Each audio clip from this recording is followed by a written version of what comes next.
Hello guys, we are back and I have one of my favorite guests, Mori Taheripour, author of Bring Yourself, How to Harness the Power of Connection to Negotiate Fearlessly. We're going to talk about how we negotiate with ourselves personally and with our culture. Ultimately, you don't have to make yourself smaller to make other people bigger. And you just have to sort of honor your own space. The most important principles that I got from this is really examining your data set, the data set of positivity that speaks to your highest self. And he's like, we're going to walk alongside each other. We're going to walk this path. It's going to be a good one. You're going to be just fine. Right. And I believed him. I believed him because he spoke to the best of me. Take that data set, whether it's stuff you've already accomplished or the compliments that you've been given and what people see in you to really reframe your story and thrive. Welcome to the Embrace Live podcast, a masterclass in living well, where we uncover how New York's most successful leaders in business, media, and entertainment navigate the intensity of this city while prioritizing wellness,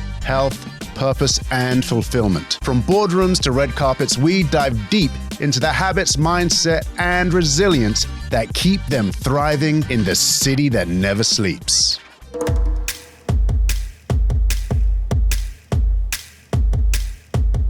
Hey guys, we are back and I have one of my favorite guests, Mori Taheripour, joining us again today. She's author of Bring Yourself, How to Harness the Power of Connection to Negotiate Fearlessly. Wharton professor, she's taught at Goldman Sachs, she's taught all over the world. And so today we're going to dive in a little bit deeper and kind of get personal with this negotiation thing. So Mori, welcome. Hi, Robert. How are you? I'm great. You see, you always start with that kind of like calm. Because I'm a little worried about this one today. No, but, you're the one who gets people crying and gets people in touch with their inner selves. So it's getting me back. Yeah, well, a little bit. Let's see what you got. I know you've been known to flip the tables on people before. Let's see what you got. Let's see. Okay, so as you can see, this is going to be fun. What I want to do today, I know last time we talked about negotiations in general, we talked about your path, your book, but I think one of the most powerful things I've gotten from you is really learning about how negotiation shows up in our everyday lives, right? And so today I really wanted to look at how we negotiate with ourselves and also how it shows up in our cultures, in our communities, and how we respond to that. So I know that, and we'll get into this today, that you've been through some definitely challenging times.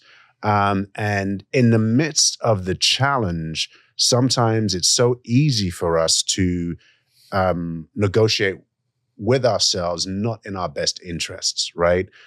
Sometimes instead of going all in or being vulnerable in a way that we need to be or being present in the moment, we can talk ourselves out of being our best selves, right? And if that happens too many times and we keep talking ourselves out of the risk that leads to the reward, sometimes we rob ourselves of realizing our actual potential and our actual dreams. So, and I think we've all been through that. Should I push too hard? Should I ask that much? So when we're in that place, what advice do you have for us in terms of how do you talk to yourself when you're in that place and negotiate with yourself?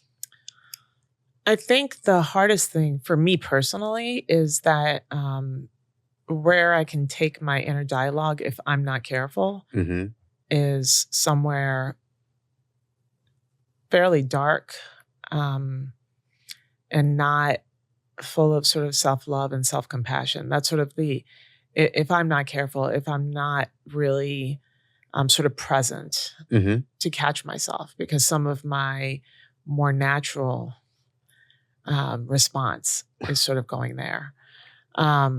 So for me, it's this notion of really kind of giving myself the grace, even the time to go deeper, go past some of those clouds, to really sort of, it's almost like clearing up some of that emotional fog, the baggage, and redoing it, right? To see clarity beyond that. Because and I think this is true for a lot of people, and unfortunately true for a lot of people, is that some of the first places we go is not the right place, right? It's just an exit that you don't really need to be on, and you just need to keep driving full force ahead. But to do that takes courage. To do that takes clarity. To give yourself permission. And so I do this whole conversation with myself, right? If it's a place where I feel anxious or maybe a little worried, and let's say you're in sort of like economic downturns, right? Okay. I'm an entrepreneur, and so when things get a little hairy, right? You're worried about the economy, you're worried about the clients, you're worried about. I have gotten now myself to a place where money is something I just don't worry about. And that's taken work. And it's not that it's some privilege. It's because I've had the worst of times. But I quickly have to remind myself that you've been in really bad situations before. And look where you are now. You've dealt with economic downturns. I've been an entrepreneur since, a very long time, right? 1997. So you can just think about how many times the economy's gone up and down. And I just go back in my head. And so now, as far as that sort of topic is concerned, I've done it so much that I can let it go before it even sets in. There are other situations which then come at you like a surprise, like a tractor trailer. And you have to literally at that moment be like, okay, unfamiliar ground, unfamiliar territory, but where can you draw from? And it becomes sort of like, you make it more relatable, right? You make it sort of transferable skills at that point. So I think that conversation is really important, but you have to literally give yourself that time and the permission to not immediately react, because your first reaction may not be the right one. Right. And I know that you said you almost take inventory of the things that you are and the things that you've achieved, right? Is that correct? Yeah. How does that conversation go? It's funny because a good friend of mine that you just recently met, Ariel Patrick. Yes. She just did a podcast, and it's, I sort of thought in that moment, first of all, I'm so proud of her, but she's so accomplished at such a young age. She's brilliant. But she said sort of the same thing. And so, I think those of us that have coping skills, we found them. It's funny because we've all sort of ended up sort of doing somewhat the same thing. She talked about it as data sets. Right. And that she's got this, like, you've been through this, you've done this, and look where you are. And this, you've already done something like this. You've been here before. And it's the same thing. It's sort of that inventory I was talking about. Like you have sort of these lists that you rely on. And when you're talking about these lists, you're talking about things that you've actually done, the accomplishments, accomplished, been through, and list those to apply to the new situation, the new challenge that you're in. And the accomplishments could have been just pulling yourself up when things just felt impossible. Right. And reminding yourself that you've done that. So it's not like, the eighth wonder of the world. Right. But sometimes just like, look, it was dark. It was really dark. And just look how you got through that. And, it's, on the one side, it's like you wish you didn't have to do all that. Right. But on the other side, I feel it's such a blessing that you have made it through those times, that you have these things to counteract these tools, right? The data, the inventory to counteract those things that could really kind of throw us off at any given moment and make you have the self-doubt. And then you sort of like sit in it. And it's nice to have something where you don't have to necessarily sit in it. You could just quickly find a way to cope. Right. And for me, because I know a lot of what you've accomplished, right? So you've been you ran a business on the West Coast. You're on the board of USA Track and Field. You've coached professional athletes. You teach hundreds, thousands of entrepreneurs at Goldman Sachs, professor at Wharton, right? You've done all of these things, written a book, been on all of these different podcasts. And so I think it's great for the audience to hear that even you have those moments where you're in a new situation, and then that conversation happens where you got to negotiate yourself out of. Absolutely. I mean, it's kind of the whole fake it till you make it kind of situation. Right. People, you've seen that. I walk in a room, people, oh, she's so confident. You don't know what's going on inside of me. Like there could be a million conversations I've just had with myself that were all wrong, that were all bad. But like I said, you have to at that moment be like, stop, woman. Like, Right. what are you doing? And take the ownership. But you and I have also had this conversation around sort of the pride and humility conversation, right? And so this notion of, a lot of people consider being proud a bad thing because they immediately equate it to being full of yourself or being conceited. So I think that's sort of, as we talk about culture, that's sort of some of the things that women, especially women of color, especially, that we're so afraid of owning because it's like, what will they think? Right. I gotta say the nice thing about maybe aging is that you start caring just a little bit less. Yeah. And with every passing year, you just are thinking, I did all this. Like, what was it all for? It wasn't for you to run and hide. It wasn't for you to not take sort of ownership of these things. And you start caring a little bit less about what people think in that way, because ultimately you don't have to make yourself smaller to make other people bigger. And you just have to sort of honor your own space. And that's really what you're doing. Wow. I love that. Honoring your own space and going back to those data sets of what you've done and how you can look through this challenging situation through that lens. Now, talking about challenging situations, I know that in 2010, you were diagnosed with MS, right? Now, I can't imagine what you were going through at that time, but entrepreneur, I'm not sure if you were teaching yet, but I can imagine that all of the things that went through your mind when you heard that diagnosis. And so this is, I'm talking about this because I want to go a specific place, but before we get there, can you just describe to us what it was like when you heard about it, what place in life were you at? What did that moment do to Mori Taheripour? It was, I had just basically, it was like, I've never been married, but that was my divorce, broken up with my former business partner. We sort of dissolved the business, and which left me with a great deal of debt. And so it was during that stage, that time where I was, I had that pressure on me, right? You had like debt and a business that just broke up. That just dissolved, and trying to find my way again. And I had already been teaching at Wharton. It had been 6 years already. I had moved to DC from California.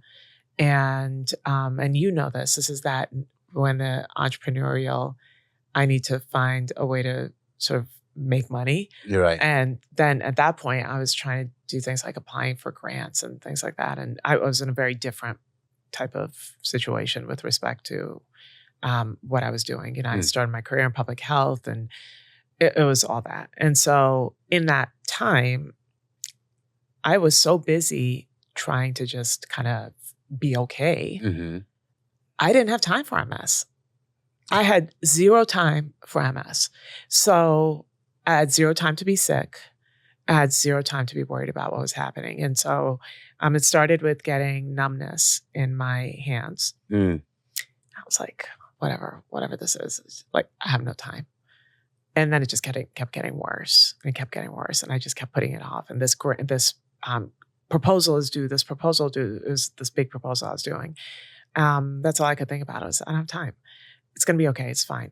And I went to a fundraiser. I'll never forget this. And I couldn't pick up my silverware. You couldn't pick up your silverware? It was lunch. It was a luncheon. And I was like, what do I do now? Like, literally, my hands were so numb, I could not pick up the silverware. I was like, oh, I think it's time. I think you have to make time. So I took myself to urgent care. And that night or that day? That day.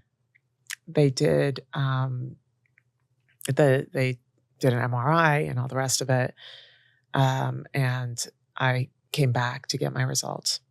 And the physician that I had at that time was mean, if you can imagine somebody having not just bad bedside manners, but like negative negative bedside manners. Like it was as cold as like walking in being like, "Hi, how are you? You have MS." Like, I mean, that's a slight exaggeration, but not really. Wow. And I was like, I think he just said I have MS. And I mean, it was so bad. I didn't cry. I was completely stone-faced. I was like, oh, okay. You know, when you sort of mirror kind of like the reaction of that, like what that person's saying and then what you're receiving. And I was like, okay, all right. And that was that. So, you know, you had to, they wanted more MRIs and all that. So did it ever hit you though? Did it, it hit me after I left. Right. Because then you have to, for the numbness, I had to take like steroid injections, do it sort of every day for 7 days, I believe. And which were not fun, but you know, to do all that. So now you're leaving and it's, you know, like equivalent of somebody being diagnosed with something and now having to go and seek the care for it. And I remember calling the place where I had to sort of get scheduled for the steroid shots. They would come to your house. And it's now starting to really hit me and conjured up in my head.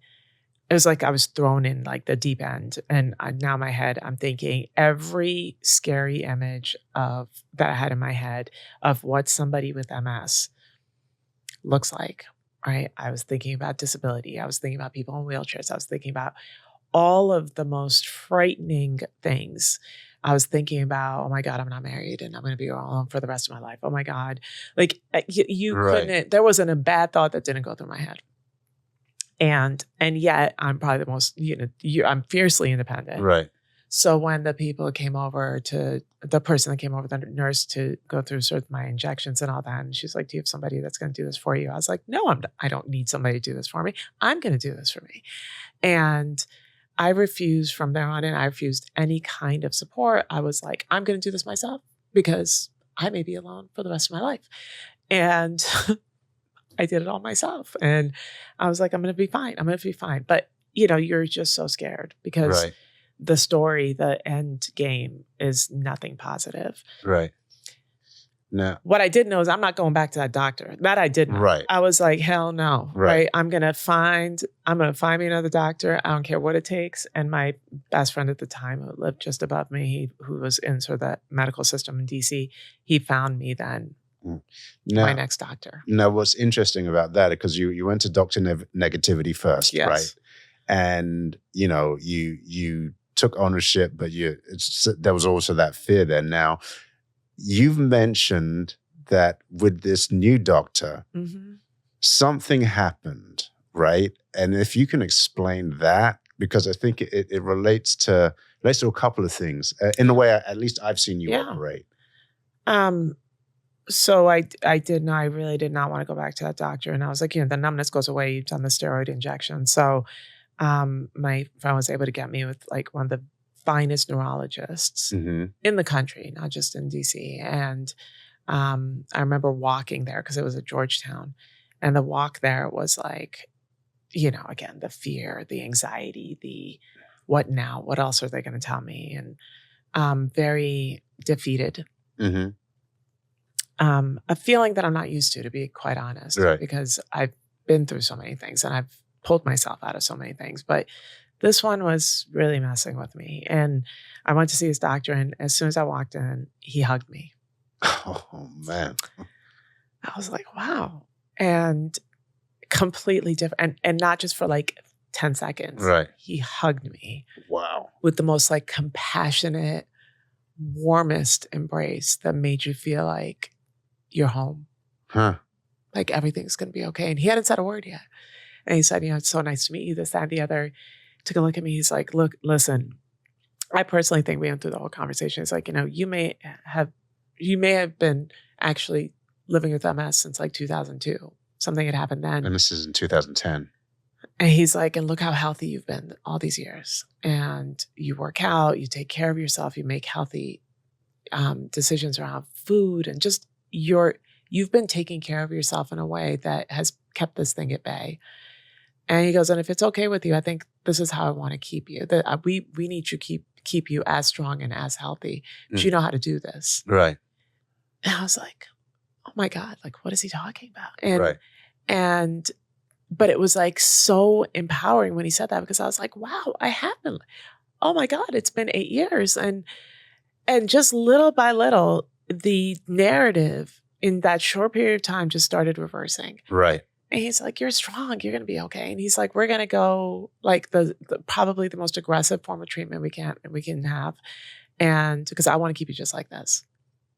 I was like, I can actually stay just like this. And he then sat me next to him and showed me the MRI so I could see what my brain looked like, my brainstem looked like. And look, it wasn't pretty. It was scary, but I learned. Right. He educated me, told me what we were going to do. And it was like the same as that hug. It's like he took my hand almost, and he's like, we're going to walk alongside each other, and we're going to walk this path. It's going to be a good one. You're going to be just fine. Right. And I believed him. You believed him. I believed him. I believed him because I believed him because he spoke to the best of me. Right. He spoke to that fiercely independent, go-getter, like nothing gets me down. Nobody gets me down. I can do this.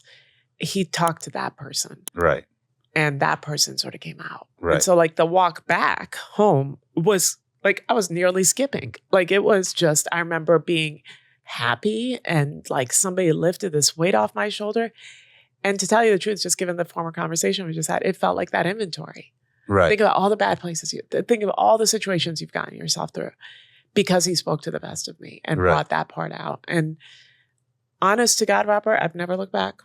Yeah. I mean, I know I've heard you previously say you haven't felt sorry for yourself because you decided to believe what he said. And what's interesting in this, and we're going to hit home on this a little more, is that you have one doctor who gave you a certain set of, who gave you certain data sets, and another doctor, and that those data sets, I'm sure, contributed. I mean, the situation obviously was intense as it was, but having a negative doctor probably accelerated those images that you saw in your brain. Well, it did, because he gave me no data. You know what I mean? And in the absence of that, in the absence of education, your choices seem very bleak, because it's like the people that say, like, don't, if you think you have something, don't go online trying to self-diagnose, because you know that it's doomsday. Right. So in the absence of the information that would have felt empowering, I made up my own stories. Right. Right. And then being given another data set from someone who just met you, helped you, it seems like helped you get that belief and get that negotiation, you know, to a positive result for yourself, right? So now hold that story in mind. And now let's talk about when we met, right? Because I get a call from you and, you know, your reputation preceded you a little bit. And so I'm like, okay, someone wants to train. She's in DC. I'm in New York. How's this going to work?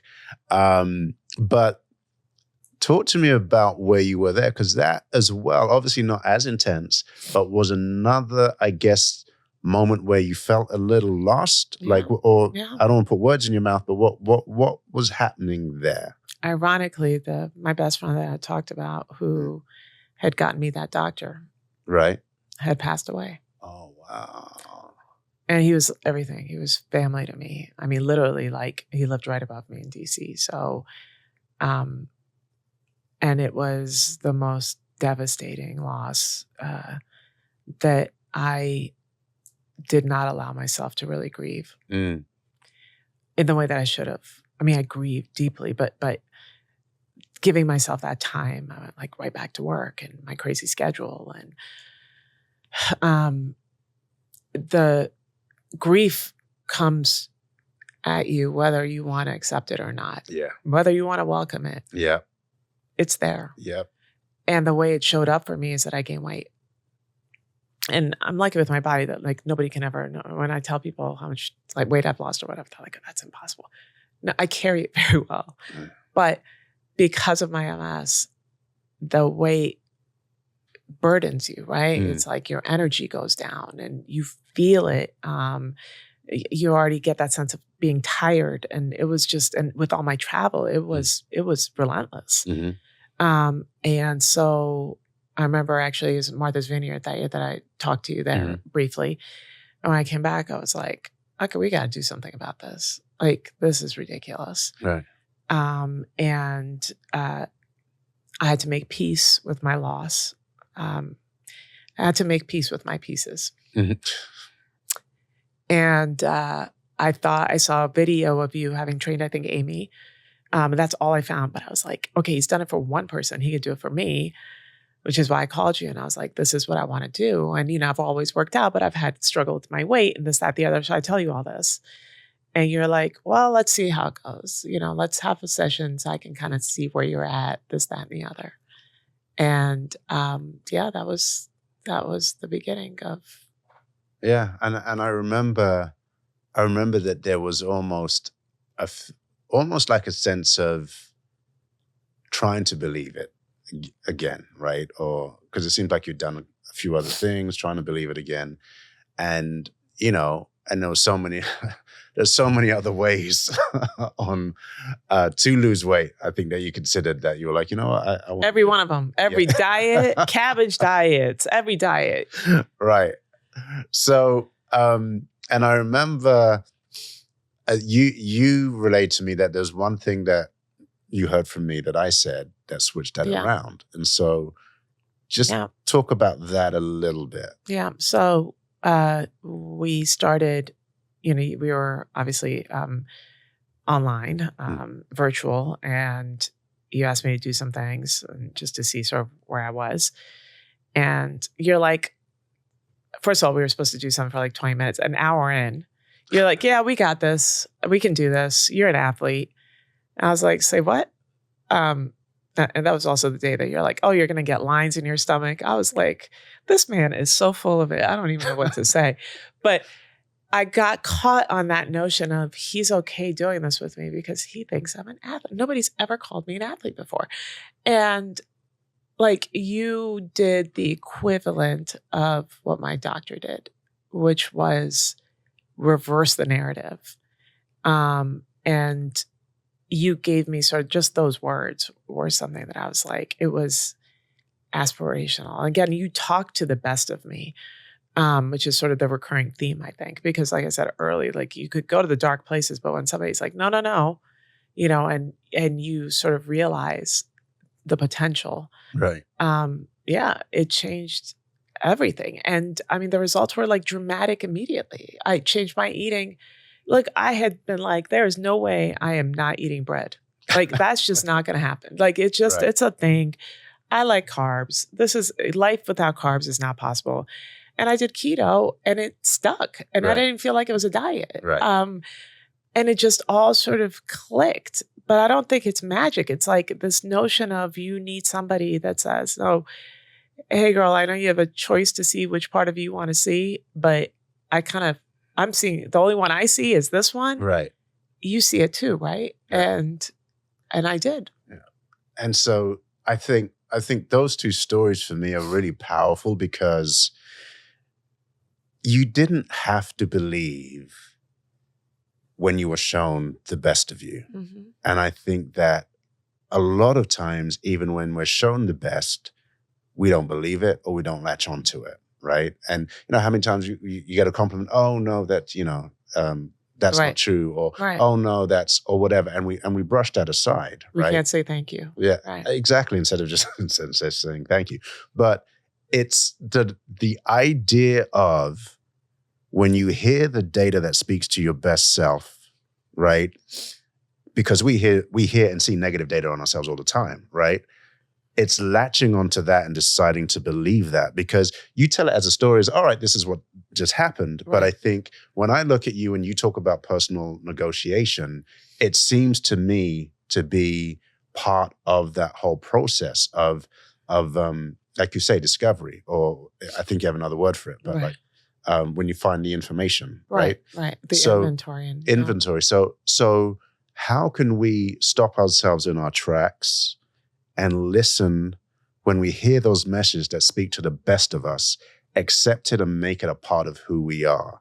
Because I think, we may hear 1,000 negative things a day, but if we can latch onto that one positive thing and negotiate from there with ourselves, that would change the whole way we approach Absolutely. life.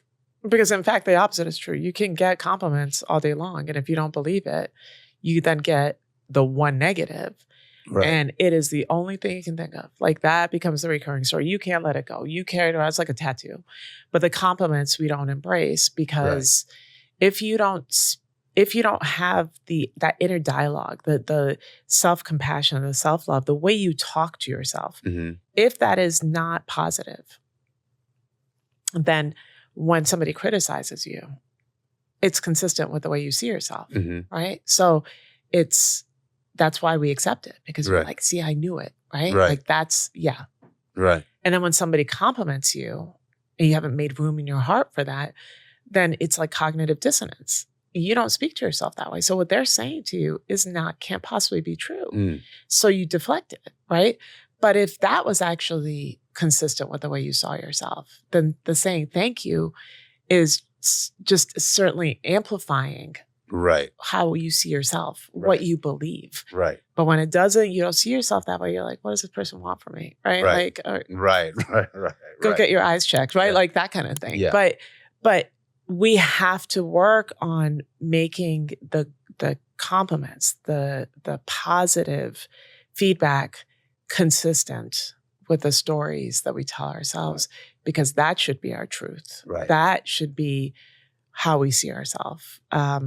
That's the work. Right. And it obviously affects how you show up. Absolutely. Wherever you show up. But I do want to make the distinction, because I think that, some people listening might think, well, you have to wait for an outside compliment, or isn't this just the same as positive thinking? From what I'm hearing you say, part of it is a discipline. Take in the dark moments, take inventory and listen to the inventory, and then move forward with that.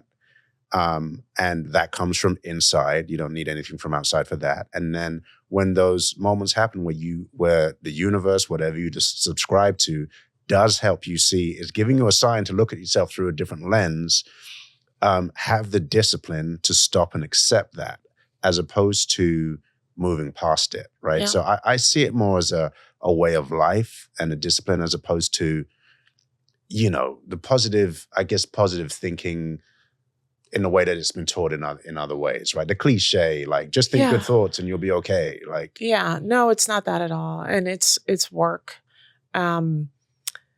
So, and you shouldn't, if I'm hearing you correctly, what you're saying is like, we shouldn't rely on external validation. Well, not so in some ways, but really it has to come from within first. Within, right? But also I'm a believer sometimes that, I'm a person of faith. And so I think sometimes, you receive those messages because you need them at that time. I remember I was having a moment. I can't remember what I was going through, but I was like, my business is failing. Right. This is, and I showed up at this community event, and, it's like, all right, so it wasn't the high-end community I was trying to get to. And it was this community event, and this old lady said, it's so great to have a successful young entrepreneur like yourself come back to help the community.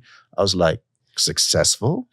Young entrepreneur? Like, who you talking to? I like the way I like all of those things, right? Yeah. But, but it's what I needed in that moment. And so it's not so much that you've got to live your life looking for external validation, but when those compliments or when those moments happen, it's about choosing to reframe your story in the moment. And believe it, right? Yeah. So I'm like, I'll take that. Exactly. You know what I mean? Because the alternative to how I was feeling, was not helping anybody. You know what I mean? I remember to that point, it was during the Goldman Sachs, the big summit in DC. And I had already been on stage. I had already done my sessions, and kind of the next session was starting. So I was like standing outside the auditorium, just looking at my like former students walking by, and the love, and it was wonderful. And I remember one former scholar from the program, an alum, who walked up to me and said, "Hey, I just want to tell you." And my back was against the wall, and people were coming in both ways. I say that to say because there was like no room for escaping. Like I was stuck. Right. And she knew I was stuck. And what she did in that moment was just shower me with these compliments that were so authentic, because she's like, and I know that you did this for this person and this is how you helped her. And she had like specific examples, and this is what you did for her, and this is how you are, and this is what. And like, I remember just tears were just rolling down my face. Like somebody just opened that faucet, and it wasn't even ugly cry. It was like, I was just standing there like, and the tears.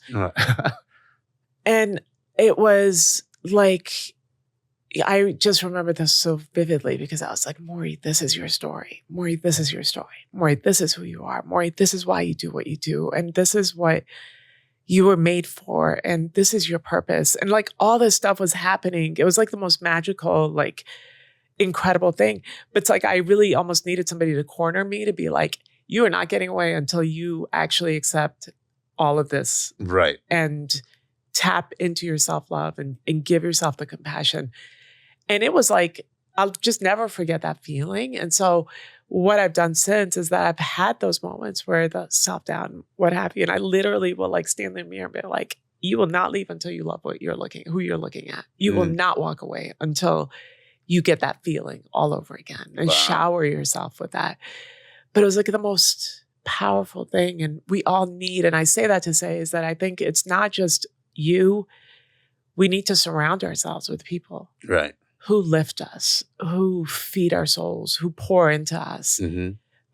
Because it's exhausting to just be the only person pouring into yourself and pour into other people, right? So, but who you choose to surround yourself with is so important, because I think that, especially for those of us who have these sort of the moments of self-doubt, what have you, your community, your people can make all the difference in the world. Yeah, right. Absolutely. Absolutely. And you need those people who are willing to corner you sometimes. Right. You know what I mean? Like, hey, stop, sit down. Right. And we need to be that for each other sometimes. Exactly. So in terms of, it's great segue, in terms of talking about community and culture, right?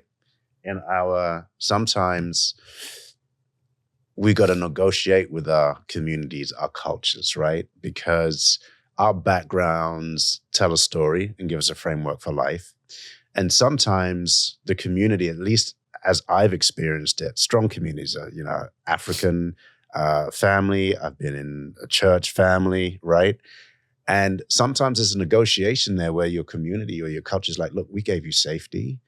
We gave you a framework of how to negotiate and navigate this world. We were there for you when you were down.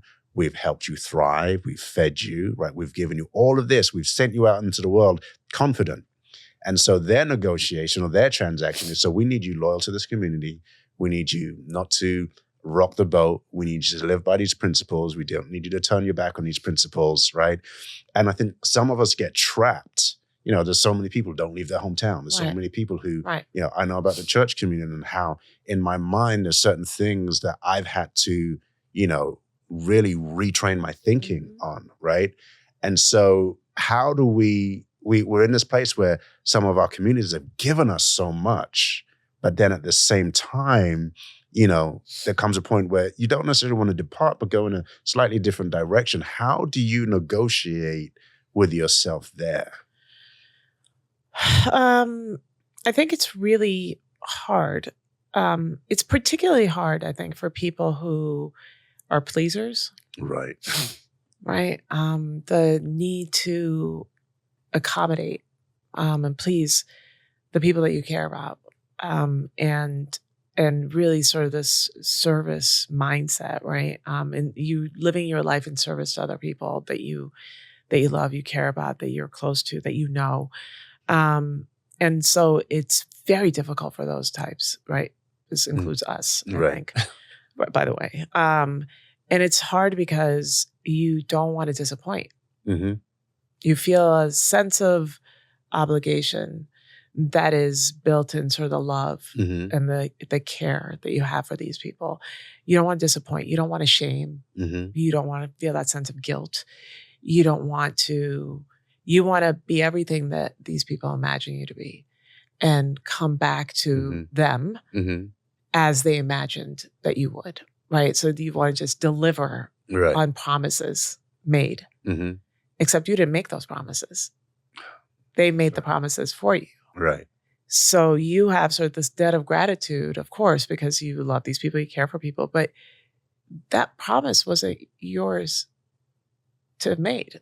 They made it, and they just assumed that you would fulfill those things. And so what you've done then is, in a lot of ways, sort of it's bought into it so much that you carry that burden with you. Right.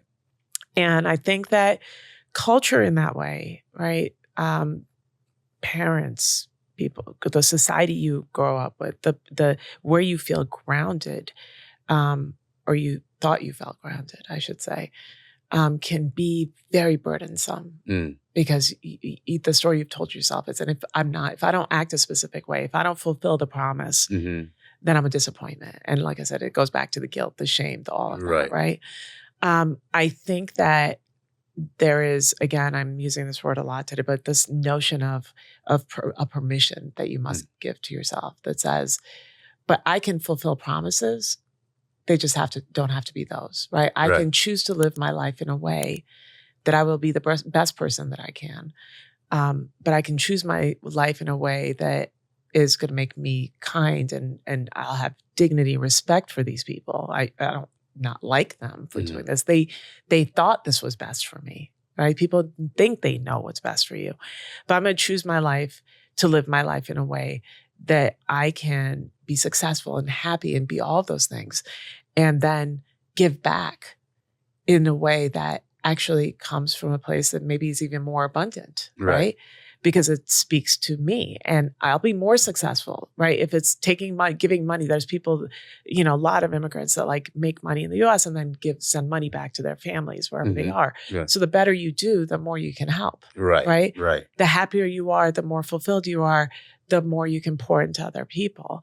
And so I think that that's the being able, having the courage to say, I can't do that, but I'm going to do something else that isn't going to be turning my back on you, but it's going to actually allow me to lean in harder, because I'll have the fortitude and the conviction and the self-discipline, and the drive and the ambition to be able to do so, right? You're stronger because of it.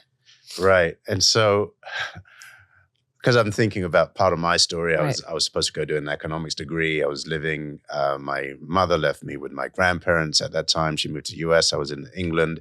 And my mother's only mandate to my grandparents was make sure he goes to college, right? And does something in college. I went to college, but I went to become a dancer. And so slight change from economics. And so, I remember thinking to myself, if I don't do this now, I'm going to regret it. But I also remember feeling like, and not just feeling, I mean, everybody freaked out when I said, oh no, I'm not going to do economics. I'm going to put on tights and I'm going to get on the stage and I'm going to dance ballet. That's what I'm going to do in my life. So I remember that feeling of their complete disappointment, worry, fear, and at the same time, these are the people who love me. So I'm like, am I doing something crazy? Is this, my grandfather would always say, yes, you'll end up living under a bridge. Like, am I going to end up living under a bridge?